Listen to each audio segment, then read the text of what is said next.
तो hello welcome है जी और एक नए वीडियो में। अभी अपन खड़े भाई महाबलीपुरम में, जो कभी किसी जमाने में पल्लव डायनेस्टी की मतलब यहाँ से व्यापार होता था चीन, श्रीलंका और दक्षिण एशियाई असंख्य देशों के साथ। उन्हीं के समय पर बनाए हुए रॉक कट्स और मंदिर आज हम विजिट करने वाले हैं, जो कि काफी कमाल के रहने वाले भाई। तो अभी अपन है भाई महाबलीपुरम में और शोर टेम्पल है इस साइड पे, और यहाँ पर है टिकट काउंटर और यहाँ से ऑनलाइन टिकट लिया जाता है, जो कि मैंने लिया। ऑनलाइन में है 35 रुपए का एंड ऑफलाइन में अगर ले रहे हैं तो 40 रुपए आपको पे करना पड़ेंगे। तो बाकी ये तो देखो यार, वहाँ से अपन आए, अभी वहाँ पे टिकट चेक होता है, ये गार्डन है, वहाँ पे टॉयलेट और सारी चीज़ें, पीने का पानी, और फिर अपन एंट्री करते हैं भाई ये शोर मंदिर के तरफ, जो कि सामने है। ये मंदिर 8वीं सेंचुरी में बनाया गया था भाई नरसिंह वर्मन राजा के द्वारा, जो कि पल्लव राजा था। उसने इस टेम्पल को बनवाया था, जो कि काफ़ी खूबसूरत है और पूरी तरह से पत्थर से बना हुआ टेम्पल है, जो कि शिव जी का टेम्पल है और बिल्कुल समंदर के साइड में, मतलब इसके अपोजिट साइड में भाई समंदर है। तो इसकी वजह से ये टेम्पल बहुत खास है। और आपको एक चीज़ बता दूं कि ये वर्ल्ड हेरिटेज साइट है भाई, मतलब ये जो शहर है महाबलीपुरम शहर है, जो ये वर्ल्ड हेरिटेज साइट है, क्योंकि ये बंदरगाह रह चुका है एक ज़माने में। तो देखो यार, उस तरफ टिकट काउंटर है और वहां से चलते हुए हम यहाँ से आए, और इस साइड है भाई समंदर। और इस मंदिर की सबसे खास बात ये है कि ऐसे 7 मंदिर बनाए गए थे 6, 7, 8 सेंचुरी में पल्लव डायनेस्टी की तरफ से, लेकिन सिर्फ एक में वो मंदिर बचा है और बाकी 6 टेम्पल इस वाले समंदर में डूब गए, जो कि बिल्कुल इस मंदिर के अपोजिट साइड में समंदर है भाई। देख पा रहे हो या नहीं, लेकिन इस मंदिर के ऊपर भी भाई मूर्तियां बनी हुई है, जैसे कि द्रविड़ीय शैली में होता था। तो यानी द्रविड़ीय शैली काफी पुरानी, जो 8, 6, 7, 8 सेंचुरी में भी उसी डेवलपमेंट में काम होता था, जो आज भी किया जाता। हम इतने हाइट पे थे, मतलब कम से कम 6 फीट ऊंचाई बढ़ा दी गई इसकी, मतलब ये बाद में कंस्ट्रक्शन किया गया है। ये जो कंस्ट्रक्शन है ये बाद में हुआ है और 6 फीट हाइट बढ़ाएगी। तो अभी ये जो समंदर लेवल पर है भाई, मतलब यहाँ से अगर गिना जाए समंदर तो बहुत कम लेवल पर होगा, बहुत नजदीक है समंदर। तो शायद जो 6 टेम्पल की कहानी की डूब गए, अगर वो इसी लेवल पे होंगे भाई आगे, तो 100% वो डूबे होंगे। बाकी इस टेम्पल को शोर टेम्पल इसलिए कहा जाता है क्योंकि ये समंदर की लहरों से गूंजता है, तो इसीलिए इसको शोर टेम्पल कहा जाता है, जो अंदर गूंज होती होंगी इसके वजह से। बाकी मैं आपको कुछ और चीजें बताना चाहता हूँ। ये एंट्रेंस है इस मंदिर का, और यहाँ पे भाई विजय स्तंभ होने चाहिए कि उस जमाने में भाई ये वाला तो वो राजा जिस भी समय में विजय प्राप्त करते थे दूसरी डायनेस्टी के ऊपर, तो अपने विजय स्तंभ बनाए जाते थे, जो कि हमने कैलाश टेम्पल में भी देखे हैं, और ये दक्षिण में होता था। तो ये जो पत्थर खराब हुए नजर आ रहे हैं, ये मूर्तियों की ये कार्विंग जो घिसे जाई नजर आ रही है अपने को, तो इसका रीजन सिर्फ इतना है भाई कि ये बहुत लंबे समय तक मिट्टी के नीचे दबा रहे होंगे, और ये ऊपर का जो नजर आ रहा है वो समय के साथ खराब होता है। मतलब पत्थर एक ऐसा है कि पानी अगर उसके ऊपर सालों गिरता रहे तो वो खराब होता रहता है, तो ये उसी दरमियान खराब हुआ होगा।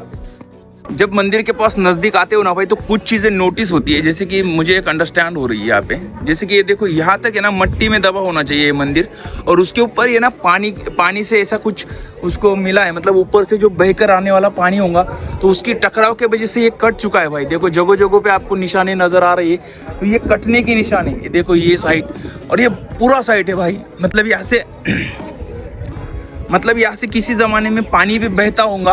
पूरा मंदिर कट चुका है और ऊपर अच्छा साबुत बचा हुआ है, जहाँ तक पानी की अपने को निशानी मिलती, मतलब वहां तक ऐसा मान लो कि पानी ने उसे काटा होगा। दूसरा रीजन ये भी है इसके कटने का कि भाई ये बहुत लंबे समय से, मतलब सोच रहे हो कि 1400-1500 साल से ये खड़ा है, तो हवा पानी ये सारी चीजें टकराती है, तो भाई खराब होना तो बनता है।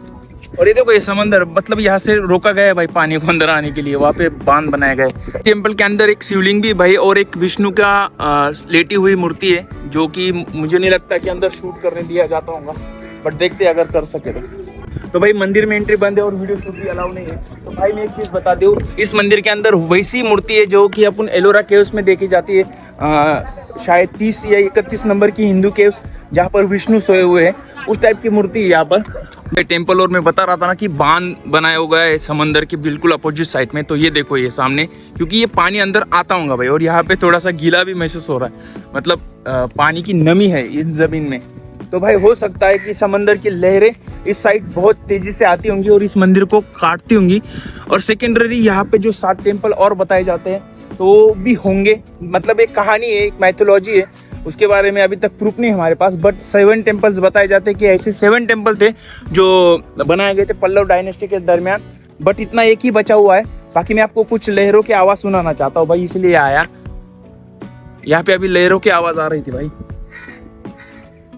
शायद मोबाइल में कैप्चर नहीं हो रही है, बट यहाँ पे लहरों की आवाज आ रही है, मतलब यहाँ तक टकराती है लहरें, तो अंदर पानी आना संभव है। तो देखो यार, वहां से अपन आए अभी अंदर, और ये इधर बाइक पार्क की है मैंने। ये कुछ चीज़ है, मैं इसके बारे में बताता हूँ, लेकिन इधर है भाई बटर बॉल, जो कि बिल्कुल ऐसे स्लाइडिंग पे खड़ा हुआ है, बैठा हुआ है, तो उसको अपना कृष्णाज बटर बॉल कहा जाता है। तो ये जो चीज़ है भाई, ये बनाई गई थी पल्लव डायनेस्टी के दरमियान, और ये बनाने का रीजन सिर्फ इतना था कि अपने कल्चर को बताया जाए बाहरी लोगों को, जो कि ये बंदरगाह था, ये क्षेत्र जो था, ये मल्लमपुरम, जिसे महाबलीपुरम कहा जाता है अभी, ये कभी किसी जमाने में बहुत बड़ा व्यापारी केंद्र हुआ करता था। यहाँ से व्यापार चलते थे, बंदरगाह था पल्लवों का। तो उन्होंने अपने कल्चर को दिखाने के लिए ये सारी चीजें बनाई थी, जो कि इतनी बारीकी से कार्विंग की गई है ना। ये देखो कितने बड़े बड़े हाथी है, और ये समझ लेना भाई, तो उस जमाने में इस लेवल की जमीन हुआ करती थी। और ये कंस्ट्रक्शन देखो भाई कितना खूबसूरत है ना, कमाल का है भाई, कमाल का। और उस तरफ जा रहे हैं अपन, अभी बटर बॉल देखेंगे, वो किस तरह से खड़ा है उसके बारे में भी थोड़ा सा देखते हैं। तो यहाँ पर है भाई टिकट काउंटर, और यहाँ से अपन ने एंट्री करा, और ये है सामने भाई बटर बॉल, जो कि पूरी तरह से देख रहे हो, मतलब पूरी तरह से ढलान पे टिका हुआ है भाई।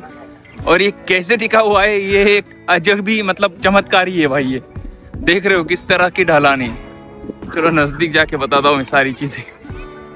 ये जो बटर बॉल है, इसके बारे में यहाँ पे पूरी डिटेल फिल की गई है भाई। देखो है ना, 250 टन का है भाई ये, और एक 1.2 मीटर तल पर खड़ा है ये, है ना, जो कि 20वीं सदी से लोग इसको ढकेलने की कोशिश कर रहे हैं, लेकिन भाई ये संभव नहीं कर पाए इसको। तो ये देखो किस तरह से इतना बड़ा है भाई। देखो यार, उसके सामने बिल्कुल छोटे छोटे बच्चे लग रहे हैं लोग, मतलब एकदम छोटे कीड़ी मुंगी के जैसा। वाह यार, सच में बहुत बड़ा है भाई। और ये नीचे टीका कैसे हुआ है भाई, देखो किस तरह से चढ़ा नहीं ये भाई, मैं फिसल रहा हूँ। ये बॉल टिका हुआ है भाई, बाप बहुत बड़ी चट्टान है भाई, गिरा था रे, खतरनाक चट्टान है ब्रो। ओ भाई, एक सेकंड पूरा राउंड मार लेते इसको।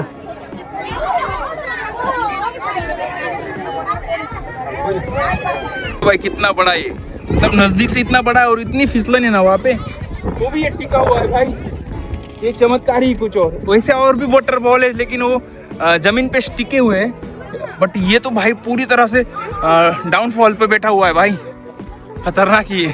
छोटे छोटे बटर बॉल है भाई, जो कि यहाँ पे ऐसे स्थिर हुए हुए, और डाउनफॉल पे वो छोटा, वहाँ पे भी एक बड़ा सा बटर बॉल है।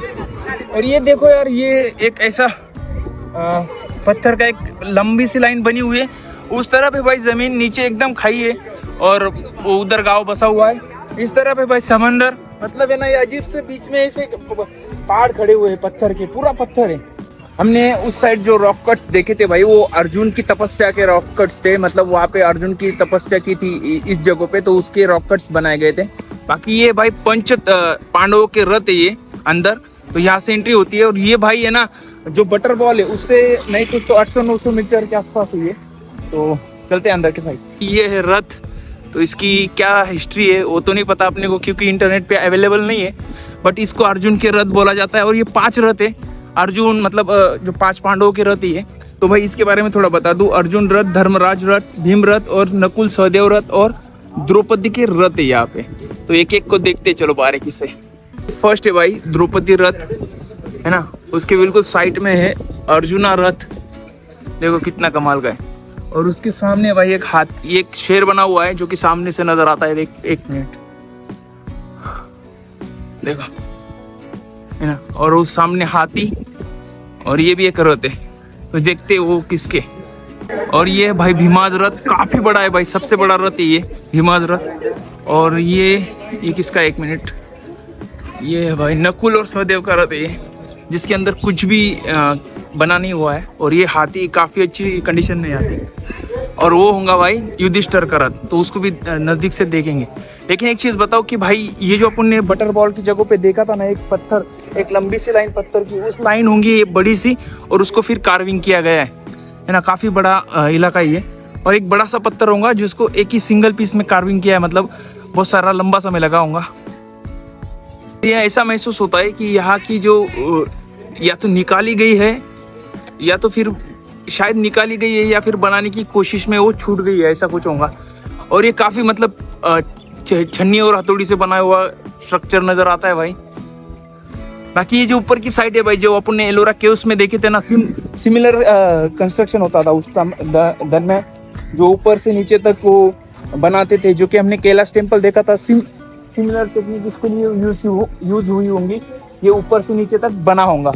वो काफ़ी खूबसूरत नज़र आ रहा है। बाकी मैंने यहाँ पे कैप लिया भाई, क्योंकि ये ना, ये जो मेरे पास थी कैप थी ना, वो ऐसी सीधी वाली थी भाई, तो ये कानों के ऊपर है ना, धूप आती थी ना तो कान जलते थे। तो मैं कब से सोच रहा था कि ऐसी कैप लूँ जो कानों को भी ढक दे, तो ये बहुत सही है। पीछे गर्दन भी ढकी जा रही है, तो काफ़ी अच्छा है भाई। अपन ने 7 रथ विजिट कर दिए, बटर बॉल और यहाँ के जो शोर टेम्पल है वो सारे विजिट कर दिए। और एक चीज़ मुझे और पता चली है कि भाई यहाँ पे ना राजनीतिक अस्थिरता बढ़ जाती है 11वीं-12वीं सेंचुरी के बाद, जो चोल और आपस में लड़ते हैं। तो यहाँ के जो मंदिरों की देखभाल होती थी वो बंद हो गई, और समय के साथ साथ फिर यहाँ पे हवा, दमट हवा होती है, समंदर की मतलब नमकीन हवा होती है, उसके वजह से मंदिर खराब हो गए। फिर पानी की लहरें, सुनामी, ये सारी चीज़ों की वजह से यहाँ की काफ़ी ज़्यादा जो इम्पोर्टेंट स्ट्रक्चर्स थे वो ख़राब हो गए, और आज हम जिस हालात में उसे देख रहे वो उसी समय में हुए थे। तो बाकी यार, मैंने जो भी चीज़ें यहाँ पे मुझे दिखाई दी, जो भी मुझे पता थी, मैंने सारी विजिट कर दी है। एंड उसकी हिस्ट्री जो भी मुझे पता थी मैंने बता दी है। तो आज के वीडियो में इतना ही। वीडियो अच्छा लगा तो लाइक करना है, कमेंट करना है आपको कि इस वीडियो का कौन सा पार्ट आपको अच्छा लगा। And subscribe my channel guys, क्योंकि ऐसे मज़ेदार वीडियोज़ में कंटिन्यू लाने वाला हूँ। तो मिलते हैं अगले वीडियो में, तब तक के लिए जय हिंद।